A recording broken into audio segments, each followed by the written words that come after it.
Deməli, bir dəfə bir qız gətirmişdilər, 13 yaşında, icazə ilə bağlı demək istəyirəm, həm tərif, həm icazə. O bir dəfə nəsə olmuşdu, ağlamışdı, atası ona söz vermişdi ki, məsəl üçün də heç bir zaman mən qızıma yox deməyəcəm. Nə istədi alacam. Gecə, gündüz, fərqi, bahalı, ucuz, nə olur olsun. Və bu zaman nə olmuşdu? Artıq üstündən 2 il keçmişdi. Mənim yanıma gətirmişdilər. Qız hansı vəziyyətdə idi?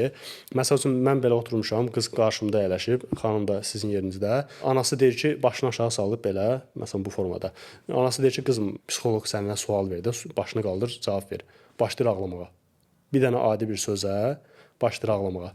Sonra mən araşdırandan sonra gördüm ki, ümumiyyətcə qıza demək olar ki, heç bir yoxdur. Heç bir qadağa yoxdur, heç bir məhdudiyyət yoxdur. Yəni bunun zərərləri haqqında nə demək istəyirəm? Bəzən bu şəkildə olan uşaqlarda avtomatik olaraq psixoloji dözümsüzlük yaranır. Yəni yox görmədikləri üçün, neqativ duyğular yaşamadıqları üçün, kədər olsun, qorxu olsun, sərhəd olsun, aqressiya olsun, bu duyğuları yaşamadıqları üçün, hər zaman məmnun olduqları üçün və belə problemlərdən çox-çox rast gəlirik.